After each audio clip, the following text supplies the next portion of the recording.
তো কেমন আছেন বন্ধুরা? আশা করছি সবাই খুব ভালো আছেন, সুস্থ আছেন আর স্বাভাবিক আছেন। আবার একটা সকাল শুরু করছে আর বাইরেটা দেখুন কি সুন্দর ওয়েদারটা। আজকে একটু ইচ্ছা আছে অত রান্নাবান্না না করে একটু ঘরেই ফেসিয়াল করব। তো এই জন্য এখানে নিয়ে নিয়েছি ওই মামা আর্থের ফেসিয়াল কিটটা। এটা উবটানের। তো চলুন এটার মধ্যে কী কী রয়েছে বা কী কী স্টেপ আমি ফলো করব সেটা আপনাদের সাথে একবার দেখিয়ে দিই। তো ফার্স্টেই ফেসিয়াল কিটটা খুলে নিচ্ছি, আর খুলতে গিয়ে এক হাতে ক্যামেরা ধরে না আর খুলতে পারছিলাম না, খুব অসুবিধা হচ্ছিল। তো এই যে এখানে আছে হচ্ছিলো ফেস স্ক্রাব, তারপর সুদিং জেল, তারপর মাসাজ ক্রিম, তারপর একটু ফেস মাস্ক, আর তারপরে আছে হলো ময়শ্চারাইজার। তো এগুলো স্টেপ বাই স্টেপ করতে দেখতে ছোটো প্রোডাক্ট লাগতো, এটা কমপ্লিট করতে প্রায় 1 ঘন্টা লেগে যায়। আর এইটা দেখছেন, এইটা কিন্তু ফ্রিতে গিফট পাওয়া। এটা নাইকা থেকে এনক্যাফিনের কফি বডি স্ক্রাব, এটা আমি গিফট পেয়েছিলাম নাইকা থেকে। এটা একদম মিনি প্যাক। তো এটা আর কি হচ্ছিলো কফি স্ক্রাব। তো এইগুলো দিয়ে ফেসিয়াল করেছি। এবার রান্না করতে যখন এসছি, তো যাতে রান্নার হিটটা না লাগে ওই জন্য মুখটা পুরো পেঁচিয়ে নিয়েছি ওড়না দিয়ে। আর এখন কিন্তু আমার হাজব্যান্ড ভিডিওটা ধরে দিচ্ছে। তো এবার আস্তে আস্তে আমিও রান্নাটা কমপ্লিট করে নিয়ে তারপরে আবার দেখা হচ্ছে।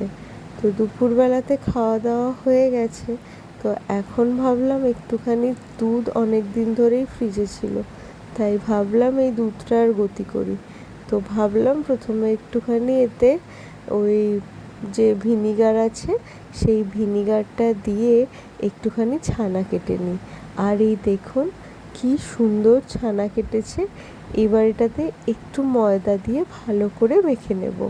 এবার মেখে নিয়ে এটা আমি কিছুক্ষণ রেখেছিলাম, তারপরে এটা থেকে লেচি কেটে নেব। তো কিছুটা দিয়ে আমি রসগোল্লা করেছিলাম, আর কিছুটা ছানা দিয়ে একটা ওই পকোড়া টাইপের বানিয়েছিলাম। এতে একটু পেঁয়াজ, একটু লঙ্কা, একটু নুন দিয়ে ভালো করে মেখে তার উপর দিয়ে চিজ দিয়ে দিয়েছিলাম। আর এখানে দেখছেন, এখানে আমি ওই রসগোল্লার শিরাটা আর কি বানাচ্ছি। তো সত্যি কথা বলতে গেলে আমার রসগোল্লাটা কিন্তু খেতে একদম ভালো হয়নি, একদমই না। অ্যাকচুয়ালি রসগোল্লাটার টেস্ট ছিল, কিন্তু ওই যে চিনির শিরাটা, সেই চিনির শিরাটা আর একটু চিনি হলে ভালো হতো। তো আমি বুঝতে পারিনি।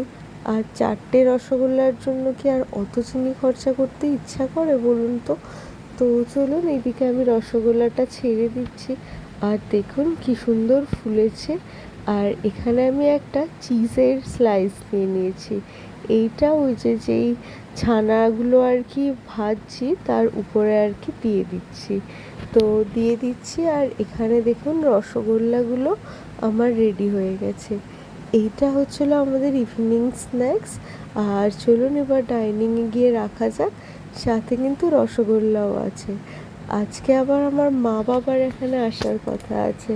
তো ওই জন্য একটু রাত্রে খাবারের আয়োজনও করেছিলাম, সবটাই যদিও বাইরে থেকে আনা, তাও আর কি।